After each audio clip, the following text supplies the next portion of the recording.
Українці, українки, сьогодні маємо чудову новину. Мар'яна Мамонова. Ukrainians, on September the 25th, we have great news. Mariana Mamonova, a combat medic, defender of Azovstal, whom we freed from Russian captivity, gave birth to a daughter. I sincerely congratulate Mariana from the bottom of my heart and wish the girls only the best, peace and victory. This is another proof that life always triumphs over any evil. Any evil under the Russian flag is no exception to this rule. Now, all our state structures, which are needed, are fully working to help our released warriors. Medical aid, social, legal, treatment and rehabilitation, restoration of documents, bank cards, housing, etc. Rustem Umerov, pursuant to my instruction, visited our commanders from Azovstal in Turkey on September the 25th. He checked their living conditions. The conditions are comfortable. The boys are provided with everything they need. Rustem controls that. Soon we will ensure that the boys meet their relatives and friends. This week, on Tuesday, I am to receive a clear plan for each of those released, how their normal lives will be restored. Just as the process of releasing our heroes from captivity, this process of normalization is managed by Andriy Yermak, head of the office. He is also assisted by Kirill Budanov, head of the main intelligence directorate, the Ministry of Internal Affairs, the Security Service, etc.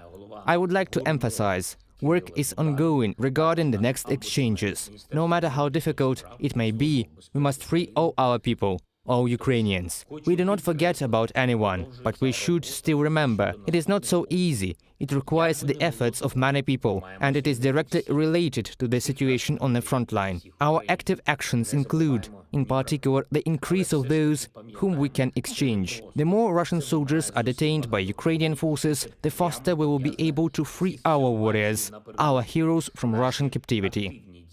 Fierce fighting takes place in many directions on the front, with a total length of more than 2,000 kilometers. This is the Donetsk region, this is our Kharkiv region, Kherson region, as well as Mykolaiv and Zaporizhia regions. We have positive results in several directions, and no matter what happens this week in Russia, no matter what steps the terrorist state plans, political or military, the tasks of our state, the tasks of Ukraine cannot change. We are fighting for life and freedom for all Ukrainians. This week there will be a new wave of our diplomatic activity, my new appeals to the political, business and student communities abroad. Our needs, our positions, our view on how to stop Russian evil will be heard everywhere in the world, absolutely everywhere. We will also make a special emphasis on the fact that criminal mobilization is used by Russia not only to prolong the suffering of people in Ukraine and to further destabilize the world, but also to physically exterminate men, representatives of indigenous peoples who live in the territories controlled so far temporarily by the Russian Federation.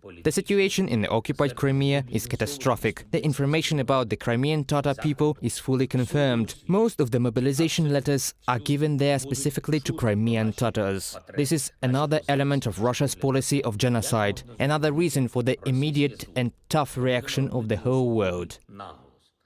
The same is happening on the territory of Russia itself. This is a deliberate imperial policy. This is a blow to the peoples of, for example, Dagestan and the entire Caucasus, to the indigenous peoples of Siberia and other territories. And I want to repeat it once again in Russian, especially for Russian comrades. And this is not a kind of collection of peoples in Russia, not badges or flags somewhere on the map. No, these are not candy wrappers. These are real people. And only now you are beginning to hear it, yet still not everywhere. We see that people, in particular in Dagestan, began to fight for their lives. We see that they are beginning to understand that this is a question of their lives. Why should their husbands, brothers, sons die in this war, in a war that one man wants, in a war against our people, on our land? He does not send his children to war.